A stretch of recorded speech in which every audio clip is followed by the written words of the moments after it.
Welcome back, ladies and gentlemen, and thank you very much for your greatest support. Let me start by saying this statement that not every drum beat requires you to shake your waist always. Sometimes the drum beat mostly is used to welcome or to provoke the spirit, and sometimes it normally acts as a warning that the enemies are enriching. Now, ladies and gentlemen, let us get into the discussion, because this issue of James Bob Aggrey Orengo, that is the governor of Siaya County, is bigger than we thought. It's something that, I've been trying to look at it in different angles. I talked about the other day, yesterday I talked about it, and now today I'm also talking about it. And now what I'm getting today is different from what we talked about. You know, every day you have to think, you have to ask questions here and there, you have to ask people of Siaya County. I've been communicating with some of the people that are coming from Siaya County. Most of those are that some of them, I think one of them works at in Siaya County, the county itself officer. And it was like, what is normally happening? What is happening? And the guy was telling me that there is more than what meets the eye. Now, during our discussion, there are a lot of things that I gathered.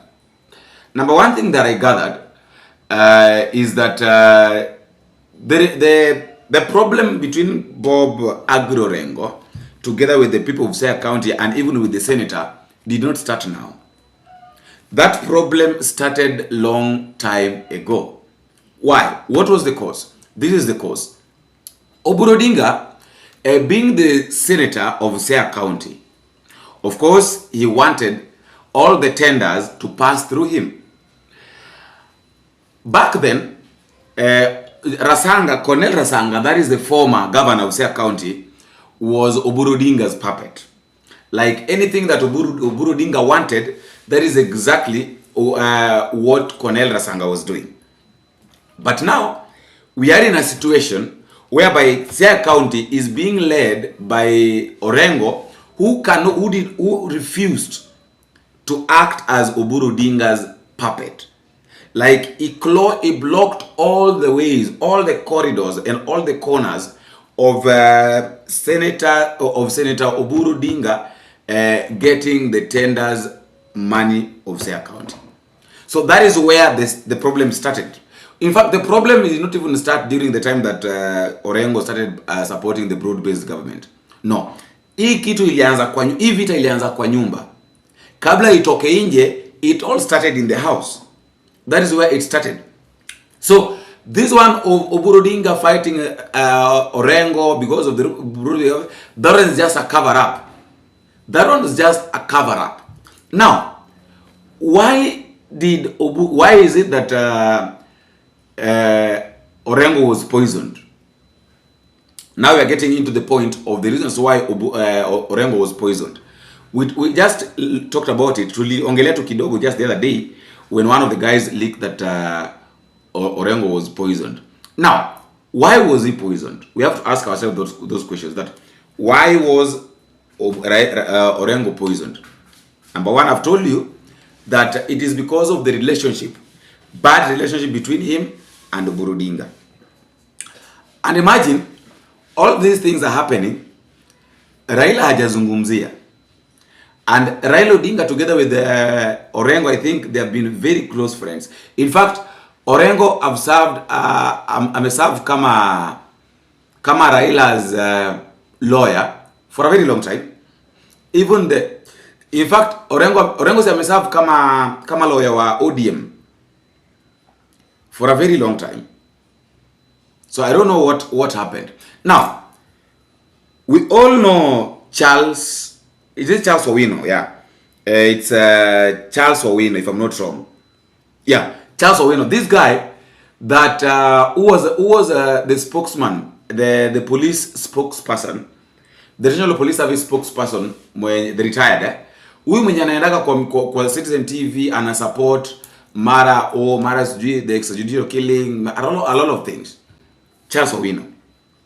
So why is it that a couple of police officers are not able to maintain their cool, including the person who shot. It depends with... You see that boy who shot the young man? Even that one is very young. I think if I look at his number, he has not even worked for 2 years. 24 years thereabouts. Yes, he has not even worked for 2 years. And it is just because of numbers, you know. There are certain ages that you may not want to give a firearm. Though I'm sure he was not given a firearm, he was given a rubber bullet. But still he misused it. Which is still... Because you see, in kind of riot preparations, not everybody is given a firearm. You always find that you have, every platoon, you organize 32. Only 4 have firearms. And even those 4 with firearms, always they have a sergeant who is older, who moves with them, who is supposed to give them directions or help them when they want to make mistakes. But because our rioting is such that everybody moves helter-skelter, you find even the organization becomes a problem. So such a young boy, 24 years old, you abuse him, kama mamako. You know what may happen. So that's not provocation. So, no. I've not said it is provocation. I'm a trainer, Javi, and I'm old enough, older than even you. So what I'm saying is that these things happen. And I say, when a mistake occurs... Is it then a reflection moment? Because if that weapon was in the wrong hands, what do you do? No. He was not given the live firearms. He was given rubber bullet. It's only that he hit that boy at a very close range. You know, you can't transfer your anger, your personal anger, into causing everyone a problem. But we must have a platform as a country, my brother, where we have to agree that even our own discipline as a country. Let's not just talk about police and misusing firearm. Let's also talk about the indiscipline. No, we're getting there. Yeah. That's what I'm waiting for you to finish.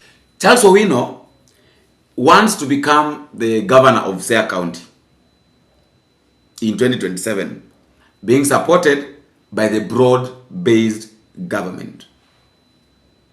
And then Senator of Siaya County anapaswa kuwa Jaoko. Jaoko is Oburu Odinga's son, for those who understand that. So that is the game. Are you seeing that game? So Oburu Odinga wants to bring his son to become to replace him as the senator. And then Charles Owino, being supported by the broad-based government, wants to become the governor. And of course we know that Orengo is against the broad-based government. So if you're against the broad-based government, we are bringing in someone that is supporting the broad-based government who can compete with you. And now, because we know very well that competing with you is not going to be very easy. Now, what we do, we eliminate you. We take you out of the line so that we can have that person who mwenye atasikia kitu ambacho tunasema. A lot of people are asking why Raila is silent. What do we want? What do we expect from Raila? Do we expect Raila to stand and tell us that, oh, Orengo amepotea kwa sababu Orengo, oh, nini? He can't. These guys knows the game that they are playing. In fact, there is something that is happening in Siaya County. Imagine there's, I don't know whether it's true or what, but this is breaking news. That Siaya Governor's office declared vacant after resignation of Governor James Orengo, who has been missing for months, seeking treatment abroad. Letter urges calm in the county. I'm still waiting for that letter, and nikipata hiyo letter, I think it will be very easy for us to talk about this. But truth be told, Bob Orengo was poisoned at the State House. Why? Because of course you know that Orengo is a drunkard, and niliwaambia hapa, and one thing I'll keep on saying, that you have to look at your circle. Be very much careful with the circle, with the kind of circle, with the circle that the people that you spend time around. These people can really make you suffer. Like, wanaweza kufanyia kitu hadi wewe mwenyewe ujiuliza kwamba, is this really me, or why are these people doing this to me? If you're not very careful, these people that around you can kill you. So imagine, maybe kama sasa ni Charles Owino ndiye alitumika, ama ni nani alitumika, inaweza kuwa nani alitumika if it's poisoning, then who is it that could have been used to poison Bob Orengo? For what benefit? That is the question. For what benefit would someone just decide to try and kill somebody simply because of leadership? So people like Sifuna, I see you guys, you're very smart. You and Babu Owino, you are speaking a lot of English. So be very careful with the people that surround you. After all, guys, that's just my thought, and that is all for now. Let me know what you think at the comment section, or don't forget to drop me a comment and tell me exactly what you think and where you're watching this video from.